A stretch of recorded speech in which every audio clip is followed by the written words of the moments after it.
মসজিদে না গিয়ে ঘরে ৫ ওয়াক্ত নামাজ নিয়মিত পড়লে কি কাফের হয়ে যেতে হবে? বিস্তারিত জানতে চাই। যদি কেউ নামাজ নিয়মিত পড়েন তিনি কাফের হবেন না ইনশাআল্লাহ। নামাজ তরক করার কারণে যে সমস্ত ওলামা একরাম কাফের হওয়ার কথা বলেন তাদের মতেও কাফের হবেন না। তবে হ্যাঁ, নিয়মিত যদি জামাত তরক করে সেটা ভয়াবহ, সেটা ওয়াজিব তরক করার মতো বিষয়। এবং ওই যে মুসলিমদের জামায়াতের সাথে থাকা, এই জন্য মূল জামাতের সাথে অংশগ্রহণ করে নামাজ পড়তে হবে। এমনকি মসজিদে ইমাম সাহেব বা মসজিদের লোকজন যদি কিছুটা বেদাতেও লিপ্ত থাকে, ইসলামের গণ্ডিতে খারিজ নাও হয়, বিকল্প পথ না থাকলেও জামাতের সাথেই মসজিদে হাজির হয়ে জামাতে নামাজ পড়া উচিত। হাজ্জাজ ইবনে ইউসুফ জালেম ছিল, তারপরও তার সাথে কিন্তু সাহাবা একরাম তার পিছনে নামাজ পড়েছে। বর্তমান প্রেক্ষাপটে সামান্য বেতনে চাকরি করি। আমার ছোটবেলা থেকে সামান্য বাক প্রতিবন্ধী হওয়া সত্ত্বেও আমার পড়াশোনা শেষ করেছি। আমার এই সামান্য প্রতিবন্ধকতা চাকরির ক্ষেত্রে ব্যাপক প্রভাব লক্ষ্য করা যায়, তাই ছোটবেলা থেকেই চিন্তাভাবনা নিজের যোগ্যতা কিছু একটা উদ্যোক্তা হব। বাট পরিবারের চাপে কখনো সাহস পাই নাই। পরিবারের কোনোভাবেই নিজে কিছু একটা করব মেনে নেয় না। তারা চায় আমি যেন সবসময় চাকরি করি, বলে সামান্য বা কম বেতনে হলেও 15 দিনে চাকরি করো। কিন্তু বর্তমান প্রেক্ষাপটে আমার প্রতিবন্ধকতা থাকা সত্ত্বেও সামান্য বেতনে বউ বাচ্চা নিয়ে সংসার চলে না। মূল প্রশ্নটা কি? আমার প্রশ্ন হলো, আমি যদি পরিবারের কথা অমান্য করে বা না শুনে নিজেই কোনো কিছু শুরু করি, তাহলে পরকালে আল্লাহর কাছে আমার জবাবদিহি করতে হবে কিনা? দেখুন, এটা তো খুব কমন একটা বিষয় এবং সহজ একটা বিষয়। মানুষ যখন প্রাপ্তবয়স্ক হয়ে যায়, সুস্থ মস্তিষ্ক সম্পন্ন হয়ে যায়, তখন পরিবারের পরামর্শ মানতে সে বাধ্য না।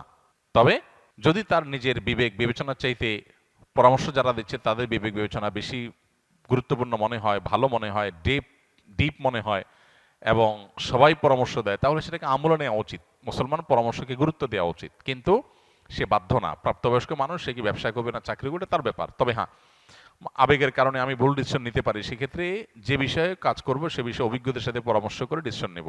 এক্ষেত্রে পরিবারের সাথে আপনার ভিন্নমত হলে আশা করা যায় আল্লাহর কাছে আপনার কোনো দায় থাকবে না। তবে মা বাবা বা বড় ভাই থাকলে এরকম কেউ পরামর্শ দিলে তাদের সাথে বেয়াদবি যেন না হয় সেদিকটা খেয়াল রাখতে হবে। অনেক সময় মনে হয় ইসলাম কেন সত্য ধর্ম, অন্য ধর্ম কেন মিথ্যা, এ ধরনের চিন্তা আসলে কি করব? দেখেন, আমরা যখন চাষাবাদ করি শুধু ফসল হয় না, ফসলের সাথে আগাছাও হয়। ধান খেতে ধান গাছ আর আগাছা দেখতে একই রকম লাগে না? এখন কেউ যদি বলে, ভাই ধান গাছগুলোকে যত্ন করে রাখেন, আগাছাগুলো কেটে রাখেন, কেন? দেখতে তো একই রকম। এই জন্য পৃথিবীতে প্রচলিত যত ধর্ম আছে দেখতে মনে হয় সব ধর্ম একরকম। আসলে একটা হলো মূল গাছ, মূল গাছের মধ্যে বহু আগাছা সৃষ্টি হয়েছে। যেই ধর্মের সূত্র আসমানের সাথে, আল্লাহর সাথে, ওহির সাথে, নবী রাসূলদের সাথে, সেগুলোকে বলা হয় আসমানি ধর্ম। এগুলো যুগে যুগে সব একই সূত্রে গাথা। এগুলোরই সর্বশেষ ধারা হলো মুহাম্মদ সাল্লাল্লাহু আলাইহি সাল্লামের ধর্ম। এরপর আর কোনোটা আসবে না, এরপর কিয়ামত হয়ে যাবে। এই ধারার যে কোনো ধারার অনুসারী হলেই তিনি নাজাত প্রাপ্ত। এর বাইরে মানুষের সৃষ্ট আরো বহু ধর্ম পৃথিবীতে তৈরি হয়েছে, এগুলো কোনোটাই সঠিক নয়। এখন আমরা ওই যে আগাছা এবং মূল ফসল সম্পর্কে ধারণা না থাকার কারণে আমাদের কাছে দেখে এক মনে হয়। যে ধান গাছ আর আগাছার পার্থক্য জানে না তার কাছে সবাই এক মনে হয়, কিন্তু যে পার্থক্য জানে তার কাছে এক মনে হবে না। একটা হবে মূল গাছ, আর হলো আগাছা সৃষ্টি হয়েছে। আসমানি ধর্ম, এটার ধারা শুরু হয়েছে কখন? আদম আলাইহিস সালাম থেকে শুরু করে নূহ আলাইহিস সালামের সময় এটার দ্বিতীয় ধাপ শুরু হয়েছে। এই যে হাজার হাজার বছর যাবৎ চলে আসছে, এরপরে এসে বহু মানব রচিত ধর্ম পৃথিবীতে শুরু হয়েছে।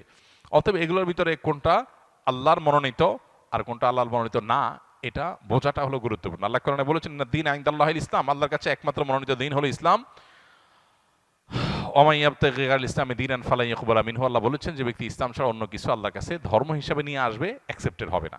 এজন্য আমাদের ইসলাম সম্পর্কে জানতে হবে এবং মানব রচিত দিন বা ধর্মগুলো সম্পর্কে